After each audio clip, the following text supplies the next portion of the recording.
used in that context, isn't it? And actually, well, yeah, let me get started. I wanted to thank everyone for coming along. And I hope that this is the start of quite an exciting journey. And I know many of you have already started this and are doing things and all sorts of kind of great things going on within your own context. What we are hoping to do is to help amplify that, bring that together, build on everyone, share successes, kind of share resources and all those sorts of things so that we reach where we want to get to quicker and increase the scale of impact and all those sorts of things. The first thing I wanted to do, and I know many of you probably have looked at materials, some of you I've spoken to separately, but I did just want to sort of set the base of who we are in terms of my context and the Ministry of Eco Education. So I'm just going to spend 2 minutes putting that down, and then the plan is to jump around different people and just get a chance to introduce yourselves and kind of hear what you're doing. I guess before we get going as well, ideally this will be maybe 45 minutes. Don't want to use too much of your time. And by the end of the meeting, we will hopefully have a plan of how we're going to move forward. So there'll be tangible things in terms of what we're going to do next. You know, that's if you decide to kind of come on board and all those sorts of things. So this definitely isn't you committing yourself yet. So this is our website that you may well have been to. And on it is a big picture of Nick Moss, who's the head teacher from the original primary school that we started with. So this project has been running for about a year now. Nick and his staff were the initiators of what this is all about. And the guy on the far right there, Dale, he is the founder of KS3, and he's the person who's backing all of this. So he's involved in a whole variety of initiatives. One of them is Sea Shepherd UK. Seaspiracy was another one of the projects that he was supported. The Good Law Project is another one that's taken the government to court around PPE. And he, I guess the other big aspect of him is that he owns Forest Green Rovers, which is the most sustainable football club in the world. There's a whole variety of things going on. I should actually, sorry, I've just realized there's a few other people waiting to come in. I should let them in before I keep going. I'm on the tail end of COVID. I had my 10th day yesterday, so fingers, I'm just about going. Hi, Johnny and Kim. I'm just giving the kind of introduction, which some of you have heard, but I just wanted to set the groundwork of where we are in terms of the Ministry of Eco Education. So essentially, Dale has backed kind of with the resource and with the intention and network that he has. There's a whole variety of characters that he's really close friends with. Chris Packham is one of them that you might have heard of. A whole variety of other people in a similar situation who are really keen to get momentum going.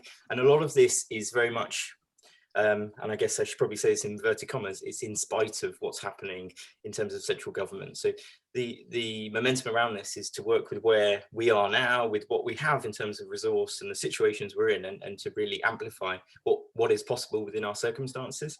So in terms of what we did with the primary, and at the moment, what we're keen to do is maybe mirror this up to Key Stage 3.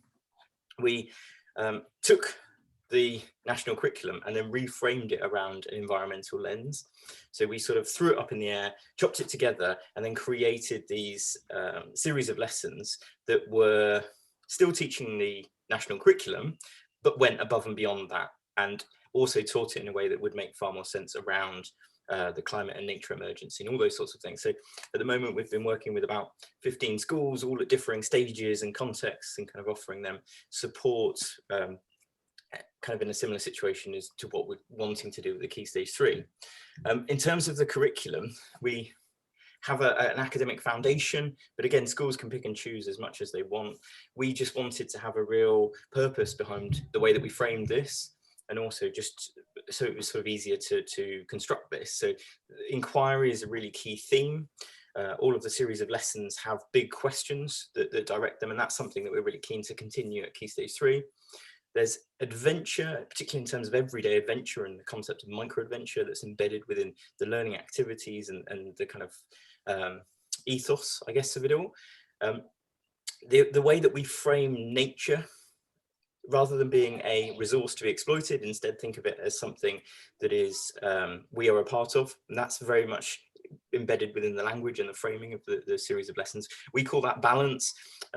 You might have heard of the Harmony Project, that's similar ideas with what they're kind of championing.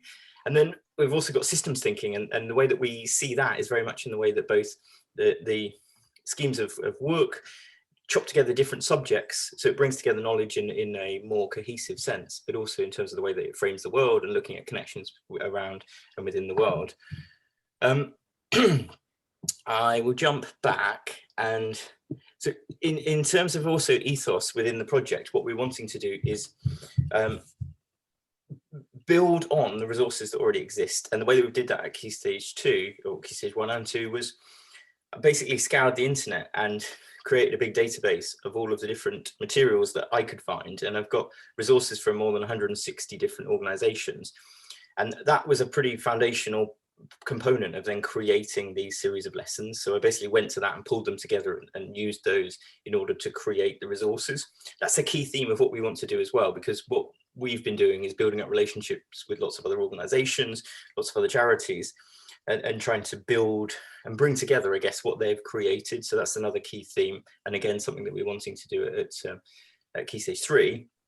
And also, I guess, another key theme as well is the idea that we're embedding all of these environmental aspects into the curriculum. So it creates more sustainability and greater longevity.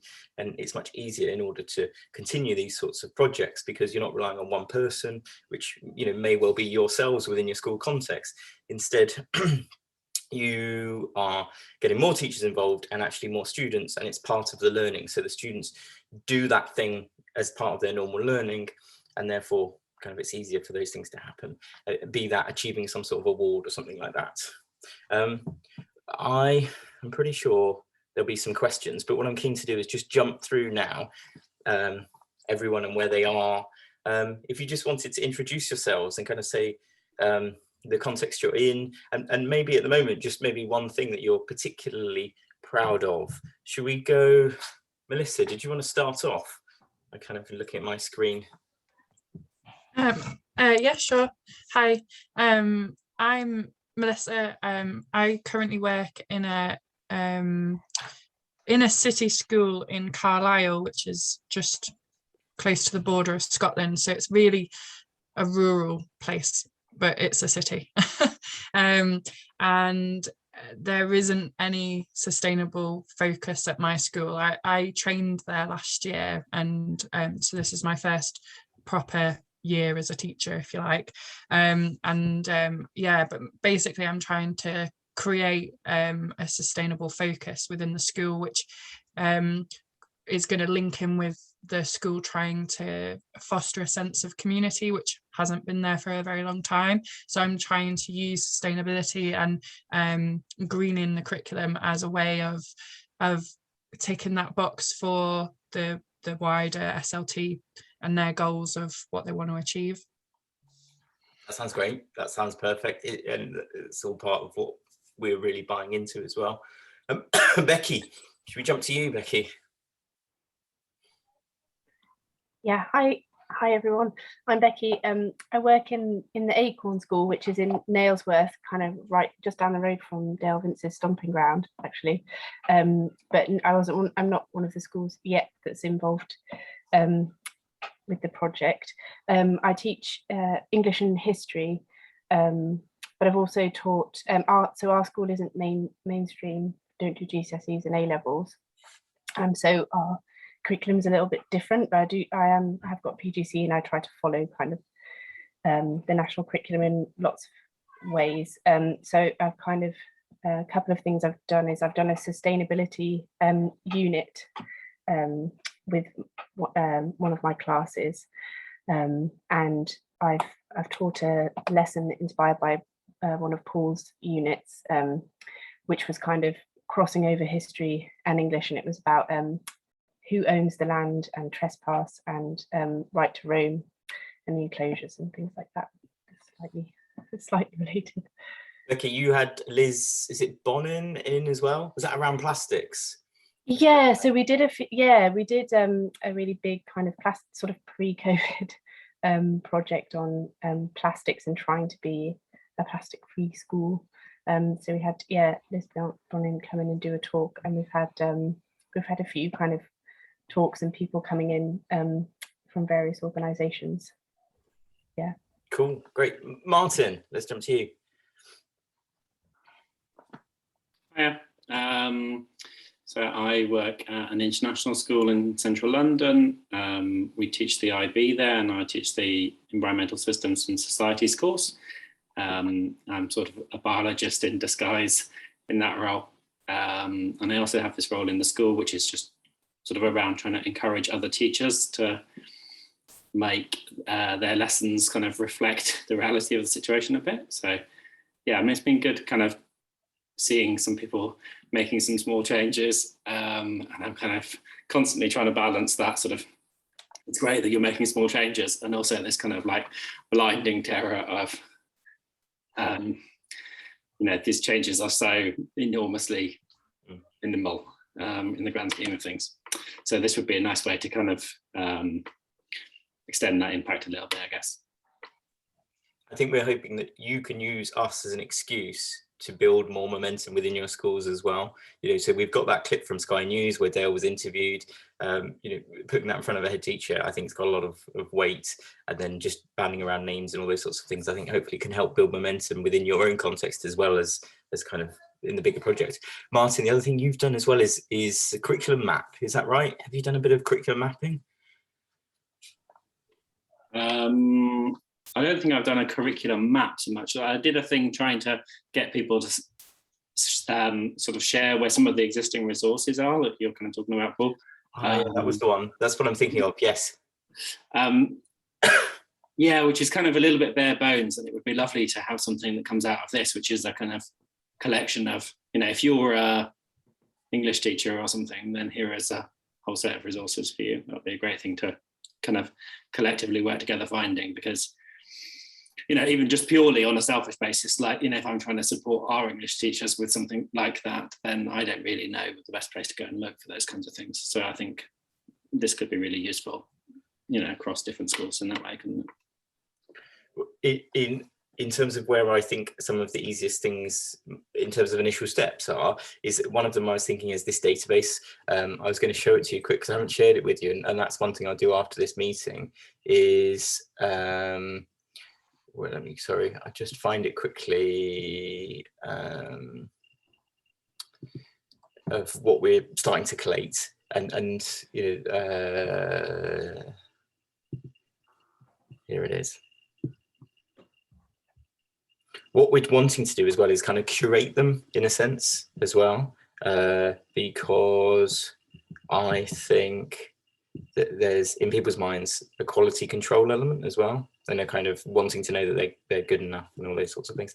Yeah, this is sort of what the spreadsheet looks like at the moment, which at the moment has almost 1,000 resources in it from these organizations, but it lists them basically by organization, if they're a charity or private company, the title, description, and then also appropriate age range, sponsors, and then we're trying to kind of give a bit of a comment around them as well. So that's something that within this as well, there's a whole variety of tabs. So this is website resources, but we've also got books, documentaries, videos, websites. And this is definitely something that we are wanting to share with teachers rather than kind of keep control of or anything like that. So I think that might be a good starting point that then you can either feed into or you can pull stuff out of as a kind of initial thing. Meryl, should we jump to you? Hello, I'm Meryl Batchelder. I'm a middle school science teacher in Northumberland, just down the road from Melissa. And I have the freedom of Key Stage 2 and Key Stage 3 without having to worry about Key Stage 4 or 5. So it gives us a lot of freedom. When 2015 came along, I realised that the Paris Agreement suggested we were heading up shit creek without a paddle and just an outboard motor run on fossil fuels to push us along. So I decided to reconstruct my entire curriculum for Key Stage 2 and Key Stage 3. So I go from year 5 to year 8. and I hung it all off the Sustainable Development Goals. So I'm a Teach SDG ambassador. I've been doing this for about 4 years. My head teacher was so impressed with what we did in science that she's rolled it out across the school. So we all talk about the SDGs, some more than others. Some departments haven't really adopted it, sort of modern foreign languages, doesn't really see it. She just wants to go off and fly on her holidays to Europe still. So it's been really successful, you know, and to the point where Ofsted came in recently in October and gave our school outstanding, and there's not that many schools that have been given that in the new criteria. So although they can't assess environmental aspects of school life as part of the criteria that they're studying, I think they could put it under broad and balanced curriculum and the extra enrichment we do. So I use a lot of resources from people like Practical Action, who are amazing, and Transform Our World. I don't know, Paul, if you've worked much with GAP yet, Global Action Plan, but their database of resources is something ready available to tap into. It's just getting schools and getting organisations to take part. But until government says, right, this is a really big part of the curriculum, I think the new draft strategy is somewhat lacking in terms of really pushing schools forward. Because it's sort of like optional, would be nice to have, not really going quite. So those two bills going through the House of Lords and the House of Commons might make all this very much more significant, and to be pushing it forward is great. Poor thing, look at you, you're sickly. Meryl, I've had this with my own schools and my own children's school. I had a meeting with her teacher and they said, this is not statutory. We are, we're hard pushed in terms of staffing. You know, it sounds great, but it's not for us. And you just think, gosh, you know, if I think there's going to be my own children's school. There are lots and lots of teachers in schools that say, I'm not changing. I don't have the energy to do it. And I can't really blame them. It's only because I'm part-time that I can have loads of fun. They do see me having loads of fun and I think they hate me. But you know, at the end of the day. So things that I've done recently, I've worked with the Royal. I mean, it's an amazing that once you get into environmental education, the opportunities that present themselves are incredible. I've been working with the Royal Society in the last couple of weeks. I've worked with the British Council. I've worked with all sorts of amazing organisations, and they really want that push. It's just, it's like the Titanic. There's a big disaster. We're going to try and steer, but it's going to take us that long. Your science links, though, are incredible. You know, there's sort of I have a lot of fun, and as I used to be an academic, so I've got a PhD. As an academic, I never had any success at all, really. But as a teacher, it's the whole world. So citizen science, I think there's a real wealth of opportunities for citizen science because there's so much research we need to do. The other thing I should jump in there as well is that lots of the charities and organisations that we're talking to are basically looking at that draft document and going, look, in the next year or two, it's going to be the tipping point where schools will be turning around and crying out for this content because it will be then expected of them. So it's almost like we want to get ahead and have a really useful framework that then schools can just get on board with as quick as possible. Johnny, should we jump to you? Yeah, sure. Hi. So my name's Johnny Friend. I'm head of science at a school in Marlborough in Wiltshire, in south of England. I also teach physics and environmental science at A-level. One of my roles here at school as well, I was given the role of environmental change leader. So both for the school and recently for the whole MAP. So I kind of driving all the environmental work in the schools. One of the recent things that Paul and I spoke about last week was some training that myself and another teacher led for the whole staff body, which is, we're a school of 1,700 students, so it's close to 200 staff, about getting every subject involved in providing an environmental education for the students. So we ran some training. It was basically, we looked at what the issues are at the moment, and then both from data from our own surveys and those from Teach the Future, so the national picture as well, how students were feeling nationally and about anxiety or about how much they wanted on climate education, how much they felt they weren't getting, and also how much teachers didn't feel that well trained on climate education as well. Then we provided an Excel database, which had every year group, every term and every subject with bits to fill in. And then faculties and departments were given time to look at what they were doing in their faculties at the moment, and then they would put that in, and often it was none, and that's fine. It was just getting a clear picture of where we are at the moment. And then it was looking for the easy wins. You know, we do have, particularly at Key Stage 4 and Key Stage 5, you know, we've got set syllabi that we have to adhere to, but it was finding the easy wins within that. So, you know, I showed them, like, at the moment in this term, I noticed I wasn't doing anything in the physics, but then when I looked at this, I found a few easy wins like this and this. And then I went round and saw a lot of the departments getting on with it in the rest of the session. And actually it was really inspirational what some of the others came up with. You're right, not every teacher is as engaged as every other, but actually I found a relatively high proportion were really engaged and really excited about what they were going to help provide for the students in the future to do with environmental education. I think, Johnny, as well, that might be one of the first steps for everyone as well, is creating something that's an adaptation of that spreadsheet that's then transferable, that people can use within their own context and kind of trial, so that we get something that then is like an easy thing for everyone to use to try and map what they're currently doing. I think we've got to work out where we are at the moment before we can work out how to move forward. Well, Paul, if I send it to you, and then you could adapt it or send it out and people can adapt it for their own schools. Yeah, okay. So maybe also leads on to in terms of how we might work together, is we've just been using Google Drive for all the primary stuff. So what I would do is I've got a space that I can just share, and then we can put things in, but we can also then collaborate through that space. Because in terms of how we move forward, my thinking is we have sort of sporadic meetings where we come maybe together virtually, obviously not too frequent, but between that we then work kind of collaboratively in those spaces, and obviously then, you know, things that are happening in your school, you can feed into that, and we kind of create a conversation through shared Google Drive. That's, which again, if people are not that comfortable with, we can adapt. You can send things to me, I can put them in, and we can work around it.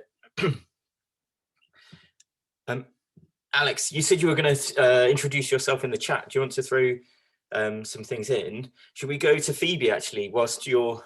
I was just going to say that they've stopped for a moment, so I might be able to just say hi.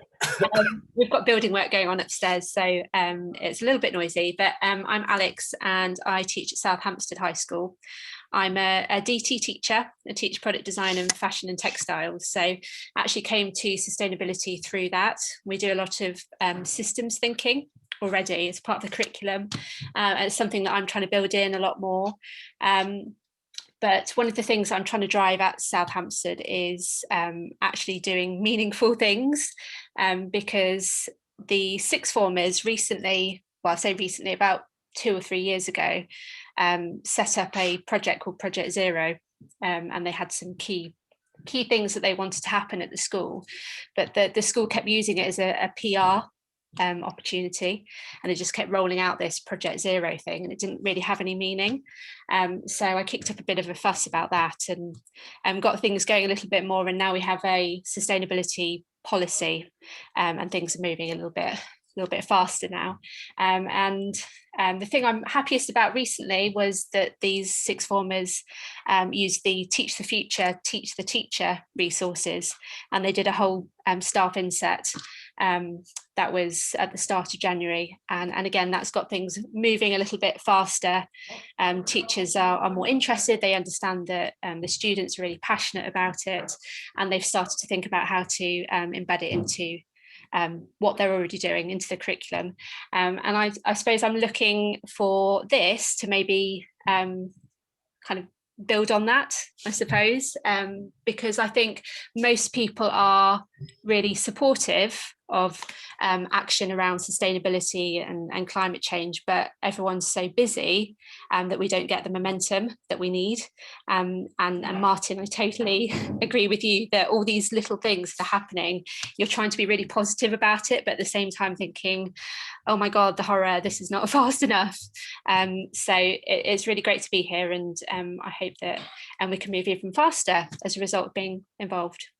You got me thinking that one of the other opportunities we've got is we've got a filmmaker that's a resource that Ecotricity have that we can just use ad hoc. So in terms of playing schools at their own game, in terms of PR and those sorts of things, you know, every school wants to be seen as the leader in something. You know, so what we're really keen to do is come along and film what you're already doing to get some introductions. So we've done this in lots of the context of primary schools, and sort of help platform the great stuff that is happening, and then feed that into the narrative. Because I think part of what we're thinking is that people need to see that it is already happening, and that there's lots of positive stories that helps build confidence, because then they know that it's happening somewhere else, and then it gives them the right to be able to do it themselves within their own context. So that's kind of all part of our thinking as well. I think it does help to highlight what's already being done as well, because I think people get overwhelmed with this huge task ahead of us. And actually, when you when you use systems thinking, you make connections between things and you show what's already going on, people feel more motivated to build on that. So yeah, that sounds great. Systems thinking, Phoebe. Yeah, I'm really interested in systems thinking, but my sort of background in art and English doesn't mean that I've been exposed to it at a very rigorous level, I suppose. So I'm an English teacher at a comprehensive in Oxford, and I've also got a role across the other secondary schools in our trust. There are 9 of those. And I have, I think it works out as about 45 hours for the entire year for that job.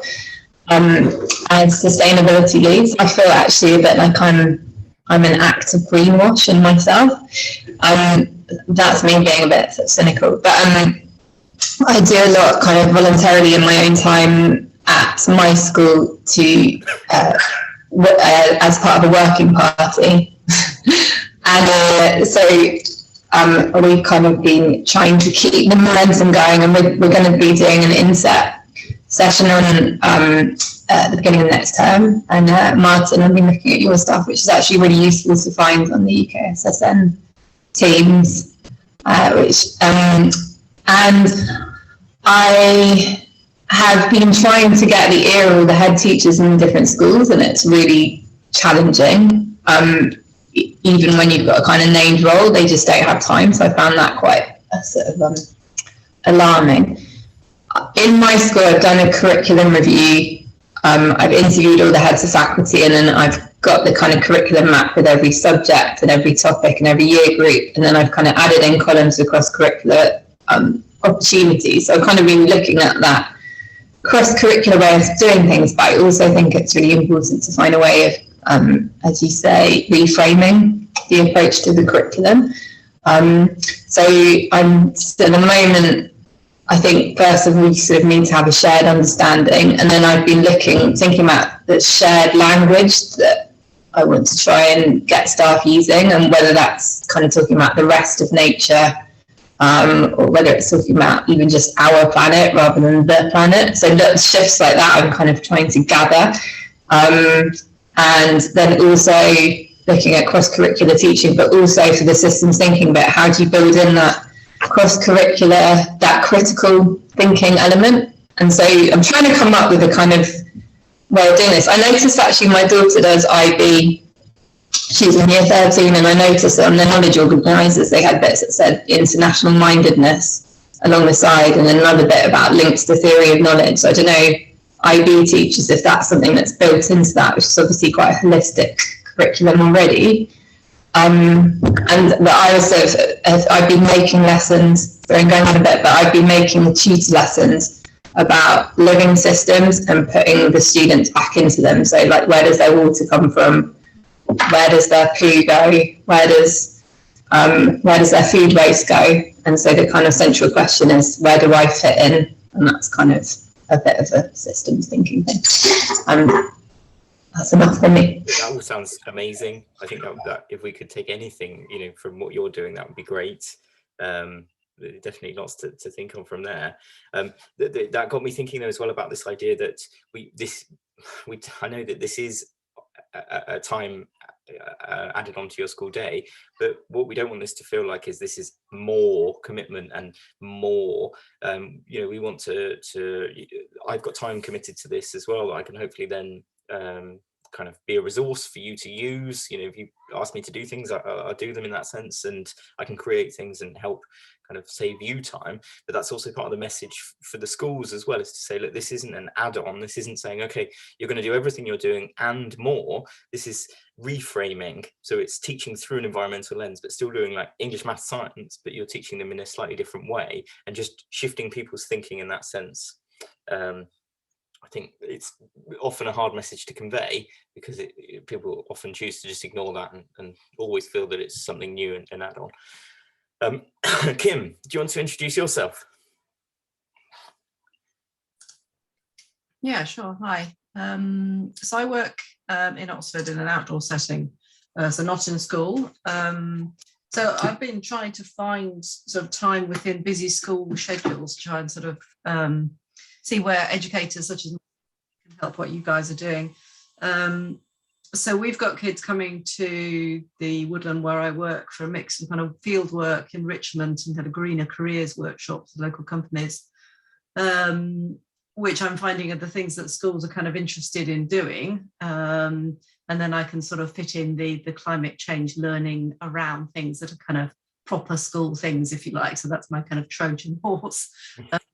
Like sort of having a discussion about greener careers under an oak tree that is dying because of climate change. That works very well, sadly, for the oak. I'm also getting involved with some teacher training. I've spent today creating a training course for some PGC interns, geography interns, who are going to learn how to do some field work and sort of risk assessments and all that sort of thing, but they're also going to get quite a lot of climate change from me this week. And again, sort of showing them the impacts, and we talk about the oak trees, and we talk about the fact that the blue tits don't have enough food for their babies because they're out of sync with the moth caterpillars, which are their main food supply and things. It all makes it very, very real. And because people are out of their school environment, they've got a little bit of time to listen. So that's been quite effective.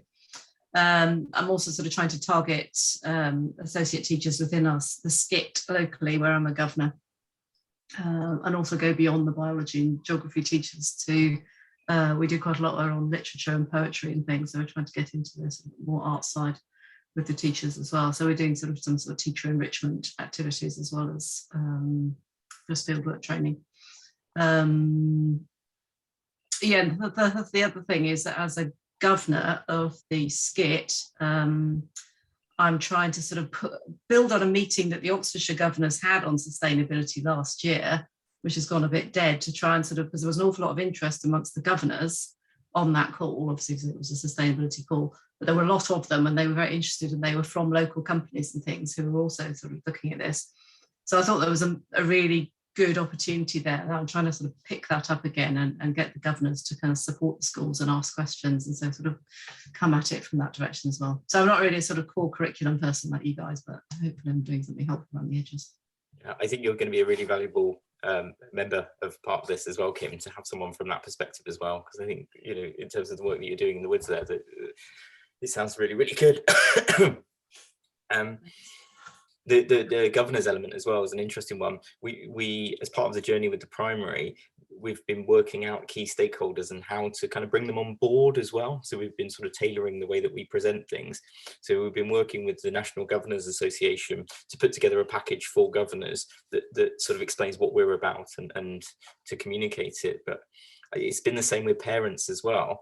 The Fridays for Future parents group as well has been an interesting one that I think this is another avenue of once we've got something tangible, we can then start using those sorts of networks to grow and to spread. Yeah, that's interesting. So the Parents for Future, and like I feel that Parents for Future and the Teachers for Future, for want of better, all the different names there are not really hooked up yet. And when I mention this to the Parents for Future, they're a bit scared, I think. I think they could be really useful. Yeah. I think this is at the heart of what we're trying to do as well, is that we want to act as a facilitator, to bring people together, so teachers, but also then, so we've got now relationships with all of these charitable organizations who are kind of creating this content and looking for people to use it, that if we can help connect that picture, because also I think where we're not reliant on private funding, we've not got the concern about money in that sense, which many of these organizations do, because they're always chasing funding for a project. I think we're relatively safe in that sense. Ed, do you want to? Sure. Has anyone else got really heavy rain? I've just got really heavy rain. I was wondering where else it is in the country. No? Okay. We've got amazing rainbow in Oxford. Kim, I don't know if you can see it. No, I've got trees Anyway, at the back. Sorry, I'm Ed. I'm in London. I worked in the environmental sector for about 10 years, and then I wanted to do something more human, so I became a teacher. And I have been teaching for the last 7 years, and then the environmental stuff just bubbled back up, and I wanted to sort of work on it full time, combining environment and education. So I left my school not really knowing what I was going to do, and then in about the second to last week, I went to my head and said, "Hey, could I teach a course in this school on climate, nature, and sustainability? Would you give me dedicated, curriculum time?" And luckily he said yes. So I've been doing that, just putting together a year-long sort of foundation in climate, nature, and sustainability, and little other bits of work in other schools. And it's been really interesting when you guys have talked about training teachers, because that's one of the things that's really coming across for me. Is I had initially gone into this thinking, yeah, it's all about teaching the kids, but actually it feels a bit cart before the horse until there's like a decent level of awareness across not just the staff body, but the entire school staff. So as well as working with schools, as well as working with students, I'm now looking to train teachers. And one of the ways I'm thinking about doing that is using the carbon literacy project, which I don't know if any of you've heard of, but it's a sort of relatively established sort of format. As Paul says, it doesn't focus so much on nature, but I'm hoping I can bring that in. Yeah, so that's what I'm doing. I think I'll stop there because we're running low on time, but that's roughly what I'm doing. Ed, maybe that leads on to the other point, is that, so again, in terms of primary, we've been connecting up with the IOE, with 2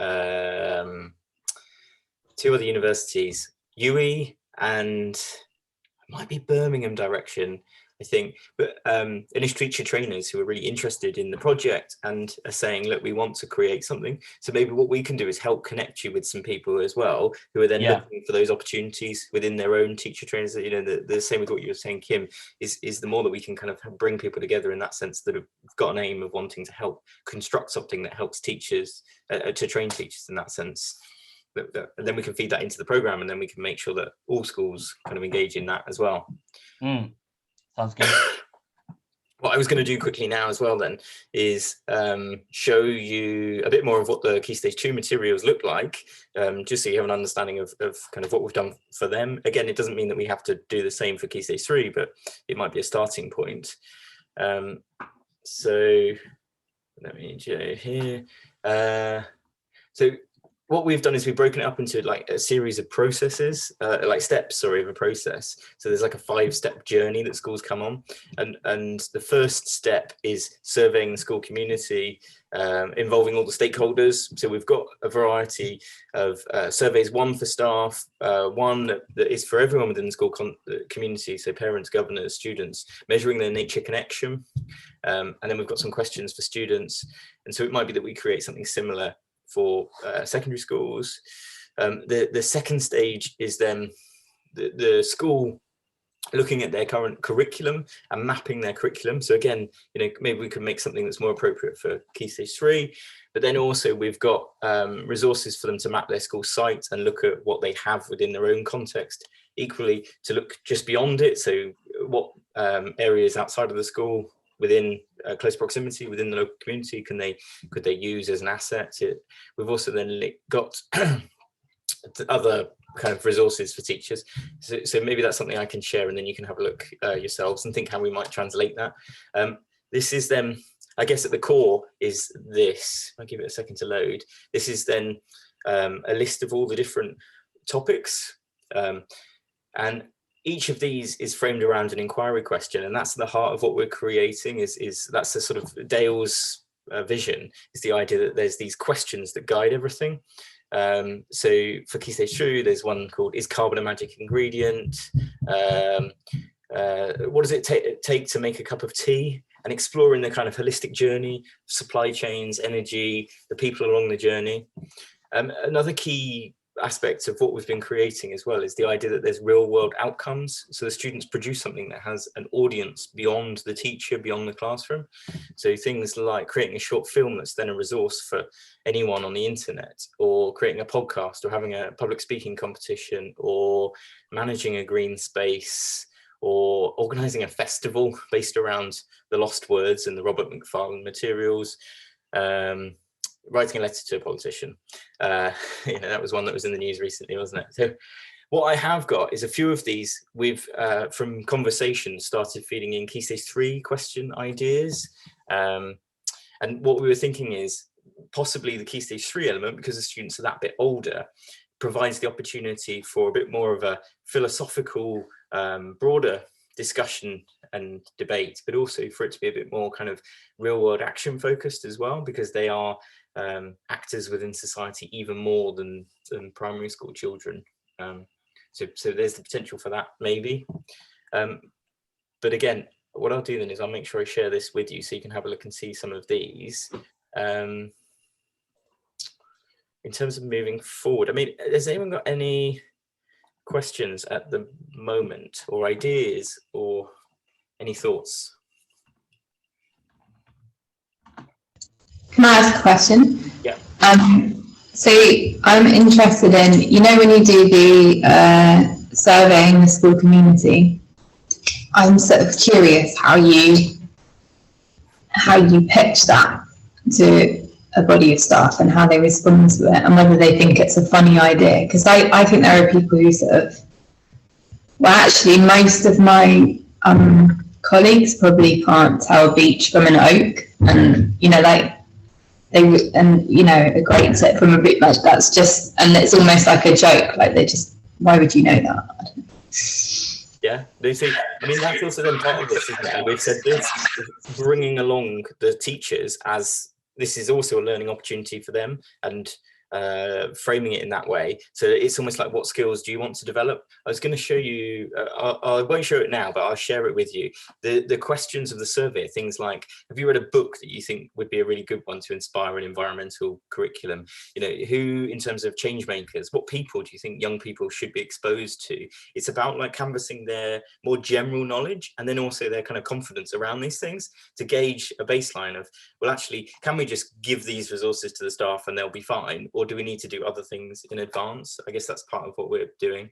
I think maybe also the thing is, we've learned that you need the head teacher and the teacher who's leading it to stand in front of the staff body, and for there to be like this is the beginning, this is what we're going to achieve, or what we want to do. And that is an important thing, because we did have a couple of schools who kind of ad hoc passed stuff on, and then it didn't go anywhere. It needs to almost be that the whole school do commit to this, but in a like notional commitment, not a kind of, within the time frame and space and all those sorts of things. Who was next? Melissa, did you want to? Yeah. What I've got to say kind of leads on nicely from what you've just said. So I actually have a project, like a charity that have got some funding, and it's kind of evolved from just my gardening club, which they were going to come and help with our garden, to potentially a year-long project. And I had a meeting with my head, and he is keen to make it longer than a year-long project as well. And I actually have a slot in the SLT meeting after half term to sort of pitch what I'm going to do. And so I've got like two questions really. What do you think is the most effective way to have change straight away. So I'll give you a bit of background about the project. So the Green Places, they're trying to connect the local community with nature, focusing on groups of kids. And they're, from what I can gather now, their funding's quite limited, but I've got quite a lot of support at school, and he's happy to send me on any training to sort of either focus on training staff or do like an audit with the students or do the curriculum mapping. And I just don't really know where my focus should be right now.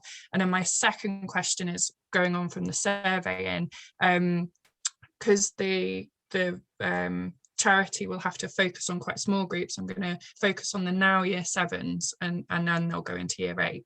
So I was hoping to survey them and then follow them through their school career and see what impact like focusing on them for a year does, and just any advice on that as well, please.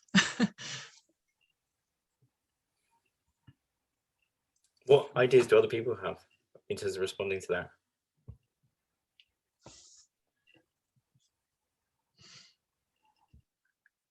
I was going to say start small, focus something, lots of resource on one thing, and then that can then lead to something else and something else. So in terms of ambitions, making sure, this is again what we've found with lots of the primary schools, is they start with one topic and it's one teacher and one year group, and then you can then get the idea that other teachers hear about it because the students are talking about that topic that they've been doing, or they've been doing something, and it kind of feeds in that sense that once you establish something of a certain scale within the resource that you've got, it can kind of grow.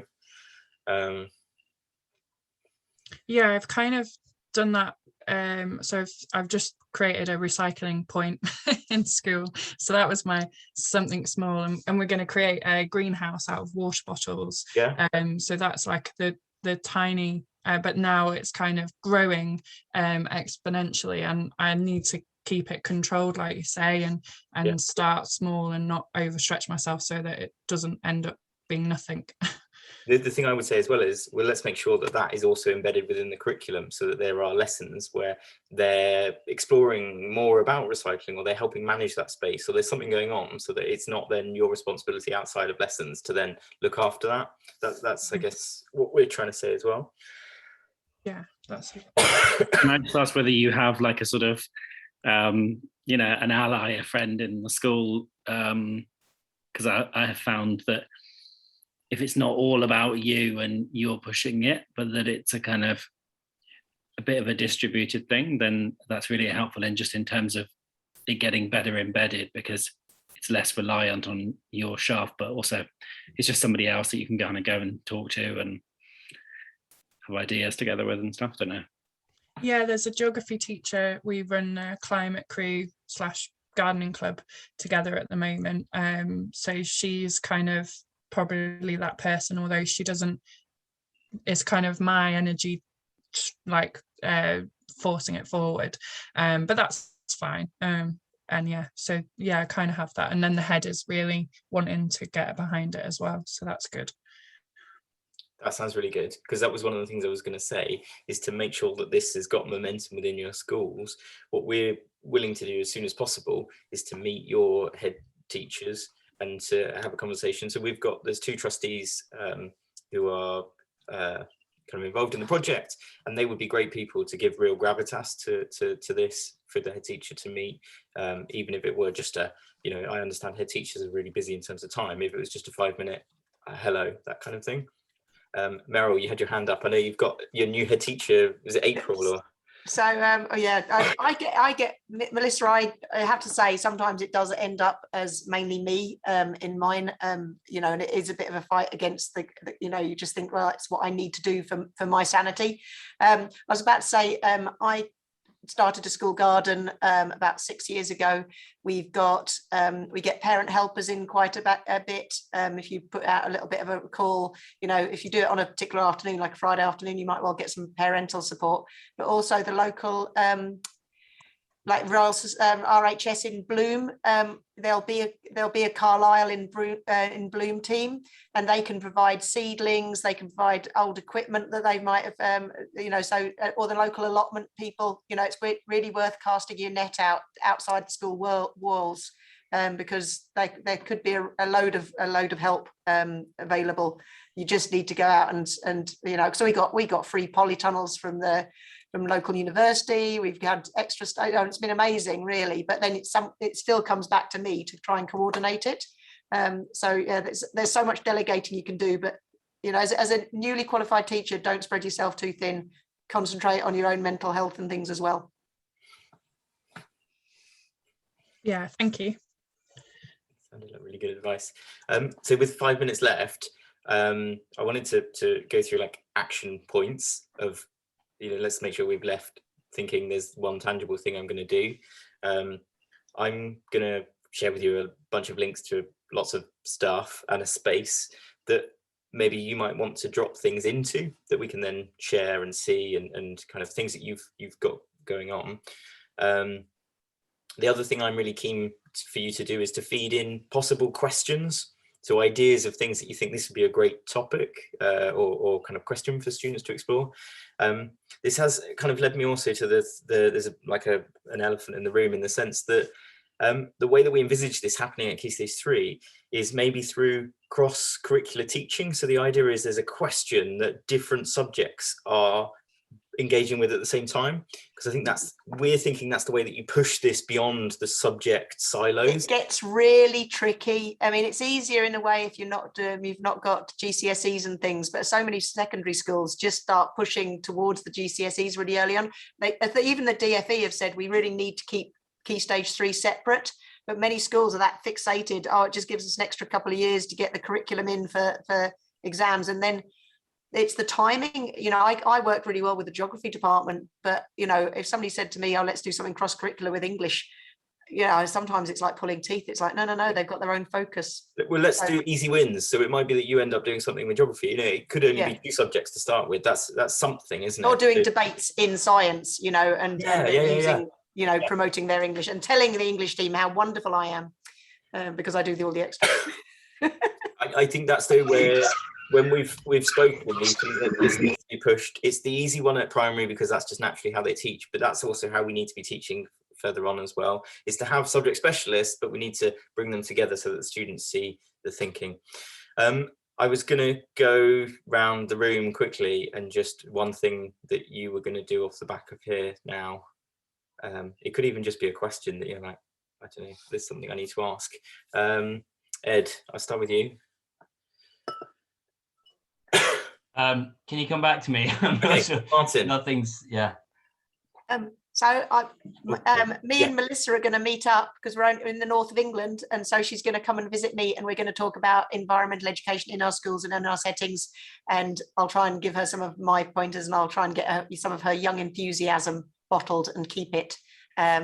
So there's a connection there already. Thanks, Paul, and looking forward to meeting you, Melissa. Can I ask something of you, Meryl? Can you respond to my email that I send with all of the links, with just a couple of really good science resources that you think? Okay, yeah, absolutely. Have you got anything practical action in there? Yeah, so in the links will be a link to the database. I'll have a look what you've got. What there is. But I'm sure there's probably stuff missing, because every day I find something and I think, that's going to fit in here and that will fit in there. So I'll give you a couple of extra links, Paul. No worries. Okay, cool. Martin? Oh, Paul, I'm going to wait for you to give me a task to do, and then I'm going to. That's not how this is. I think. In accordance with your requirements. I quite like that thing of thinking of questions. That'll be interesting to think about. Yeah, I don't know. Yeah, that sounds perfect, because I think I know the way that you think. I think you've already probably got some in your head already. Paul, I'm gonna email Kim and ask her about practical activities to do with green careers, because that's something that I'm working on at the moment. So there's mine. Maybe as well, is it you've got these the workshops or the assembly content? Yeah. maybe there's a way that we can find a way to build on that as well, to kind of incorporate those, like the video that you made and things, to find a way to, so that other people can use those within their context as well. Yeah. The video that I made is definitely not designed for kids because it's fairly hardcore, but yeah, I'm going to do one around food. And that will, yeah, I'll try and make that more kid based. So yeah, definitely I'll be telling everyone about that once it's made. The teacher training stuff as well. I'll share the link, the names and contact details of the people that have come in touch with us, so that you can. Yes, please. That would be fantastic. Yeah. Oh, thanks, Meryl. That's great. Johnny? Hiya, yeah, so I know you're going to set up this Google Drive so we can share things. So I thought I would share the curriculum mapping document.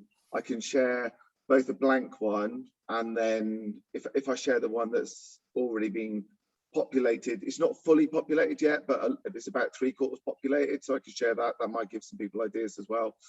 And then for a talk I gave for teachers probably about 6-9 months ago, something like that, on environmental work in schools, I made a little guide as well about bringing environmental work into schools, so I could share that as well and see if people benefit from that.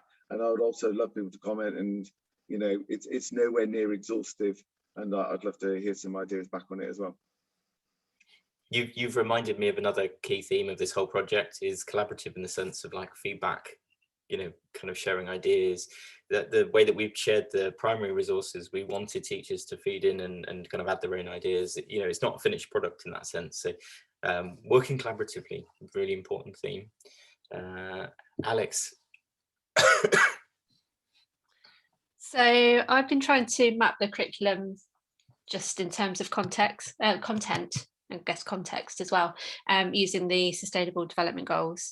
But I like the idea of thinking about questions as well, and trying to think about it more conceptually. I think maybe we might be able to find more links as a result of doing that. Yeah. And then I'm going to have a look at your resources that you send through, see if I can add anything to that just from a DT perspective. And we do actually use a lot of the practical action stuff as well in DT. Really recommend that too. Yeah, they're brilliant.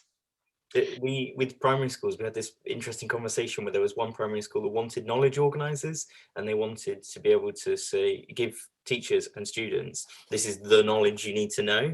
And we kind of had this quite difficult conversation to say, well, it's kind of not what we're going for. We're not looking to kind of map exactly what young people need to know around this, because the answers, it's not like you kind of, once you know these facts, will solve everything. So it'd be intriguing to see how, if there's anyone in schools where that's a really important thread and kind of they're prescriptive in that way. I don't know. Has anyone got any ideas now, like, off the back of that? Oh God, we've been trying to make a knowledge organizer and it's really, really hard. But the idea was trying to make sure that there was a kind of baseline of understanding. And actually, maybe you just made me think I should abandon that and just focus on what the net benefits of all environmental action are, all the kind of related benefits. So it's more like a sort of solutions organizer rather than a knowledge one. Maybe there's some core knowledge, like knowing how much climate has changed, knowing about carbon dioxide, knowing about, I don't know, there's maybe things that are really at the core of it, but to say for each topic, this is the stuff you need to know, gets quite difficult, because I think we always then end up with that. Yeah, so in the city inset session, I'm sort of trying to plan all the time in the back of my mind. I was thinking about I've got to have some activities for the subject table, so I was thinking about trying to get them to think of inquiry questions, but then I thought maybe it's better to get them to think about how they would respond to an inquiry question in each subject area. The only one that I don't know, like what is natural might work quite well across subjects at Key Stage 3 and 4 possibly. One of my favourite questions is really not cross-curricular. Is someone there? I think there must be more questions like this one, which I think is really good, and that is, how long ago did the energy you're using to move today come from the sun? So like, that's quite, I don't know, that's kind of a really fun question to think about, because you start thinking about whether you got in a car and if you're vegetarian or a meat eater, or, and I don't know, and it also kind of brings this massive sort of eureka moment that energy basically all comes from the sun originally anyway. So I'm sure there must be questions like that are as fun to think about. Yeah. What you're also suggesting the idea of things that are missing from the current national curriculum, like the concept of deep time, thinking about how we relate to the rest of nature and the world we live in. And I think they're things that we can bring in the way that we frame what we created. You can nods to the way that the grammar you use, the language you can infer that. Yeah. So if anyone's got like a companion question to that one, and I'd really like to have a list of those. I think they're good. Different subjects interpreting questions in different ways, I think, is a really important one as well. The same teachers from different subjects are just taking completely different directions. Yeah. Because that wouldn't, like, what is natural is works really well in English and in biology and in RE, and you know that's quite a good cross-curricular one. The energy one isn't really so cross-curricular, I think, but maybe something about time frames could be. No. Melissa, is it? Yeah, in terms of the knowledge organisers, so at my school, I'm part of United Teaching Trust, United Learning Trust, and we all have like printed knowledge organisers for the students, which are really helpful to for the starter questions, because we're quite prescriptive in how our lessons are structured. And from my personal experience so far with teaching about climate change or the natural world, there are so many misconceptions and gaps in the students' knowledge that having like just the basic facts on in their knowledge organizer would be really helpful, and you can just kind of almost then just not pay any attention to those questions that are clearly coming from misguided people in their lives that have listened to false media on whatever device they are, and that I think would be really great if we could create that sort of resource which is very factual, possibly with references in, so that they can see like this is scientifically factual and this is the case, end of discussion. Because I really think that has to be pushed more. I know that we've come a long way, but there is still a lot of people that are like, yeah, but like, for example, my head of science told a student about water vapor, and the way that the discussion must have happened was the kid came away with, oh, CO2 is not a problem, water vapor is what we need to be worried about. And I'm like, no, stop. So yeah, those facts would be ideal on paper. What I've just shared in the chat, though, is this Emily Grossman, who's an academic. She's written a couple of children's books recently, actually, that are really good. But she compiled something called Emergency on Planet Earth. And that's often, I direct people towards that as like a foundation. The issue is, it is quite academic in a sense. It's like for many teachers, it's too much. But head off. We'll see everyone soon. If anyone else needs to go, hopefully this won't be much longer. Yes, I think you're right. The misconceptions and the key knowledge. And I think that's teacher training as well, linked into this as well. Kim, did you want to throw in anything? I'm going to talk to Ed about careers. I'll feed back what happens when I do this training on Thursday to these geography teachers, as I have a few more ideas after it, how I could have done it better, which is inevitable. Also, I've got a website which I just throw in lots of resources as I come across them in life. So feel free to. What's the link, Kim? It's called oxfordearthacademy.org. It would be, I reckon. And I don't advertise it because it is untidy, but it's got a resources section where I just lump things down. It's mostly for my own purposes when I'm writing talks and things. What's it called, sorry, Kim, again? Oxford Earth Academy. Okay, I think you've probably got in your head lots of great questions as well that young people should be exploring. I think it'd be great if you might be willing to kind of throw in ideas of really interesting questions to explore. I think that'd be great.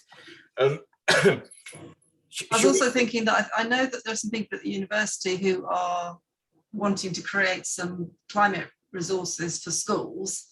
And I'm not saying that they will do it particularly well, because I don't think they will. Academics, but they do have a very good brand that is the sort of brand that people might really argue with. So I think at some point. Yeah, I mean, like teachers, I think would find it really reassuring to get around the table with those academics and plan stuff. I mean, if this was Finland and we had more time, that is what I'd want to be doing. Often it's kind of getting that support for the resources, isn't it? So I don't know if that's something we can make happen. Then yeah, I'm sure they'd be delighted. That's what they want to do. Yeah. Given that we're in Oxford, we make that happen. Yeah, that sounds really, really good. Because even maybe what we could help connect people within the local area to the university near them. I know that Reading are doing a similar sort of thing. I know that there's momentum in universities, and I don't know where the momentum's coming from, in the sense that they're being pushed to create this content, or they themselves feel that it's an important thing for them to impair. But that also got me thinking about the idea of it's about communication as well. So one thing that we've tried to always incorporate as well is skills in some sense, because particularly around the climate nature emergency, the way that we communicate and the perception of people around this is just as important as the facts. And if we can bring that into the way that the topics are structured and developed, so that students are kind of developing skills linked to this, important things that they need to be able to learn as well. Fake news, might be one. Yeah, journalism skills, the whole sort of journalism side of things is very interesting as well. I always bring that into the summer schools I run, have one of the journalists come and talk about how do you communicate something which is quite complicated effectively to a lay audience. It's a fun thing to do. Yeah, actually, Kim, some of our students came to one of your sessions. All right. It was brilliant. Okay, good. Yeah. Are you doing more of them? Summer camp things, yeah, we do one this summer, end of July. Cool. Yeah, it's on that website as well, Oxford Earth Academy. I was going to say thank you to everyone, and we'll give everyone the rest of their afternoon, evening. But thank you so much for coming along to this initial meeting, and whatever comes out of this, I'm sure it'll be great. So thank you so much. Thank you, Paul, for organising it. It's nice to work together. Yeah, I guess whatever we can do, it's kind of a bit vague, isn't it? And it's a bit uncertain, but let's see where we can take it. Doesn't have to be perfect, so we just have to do it, don't we? Yeah, I think that's the key one as well, isn't it? It's good to work do something. Yeah. Have a good evening, everybody. Bye. Hi everyone, nice to meet you.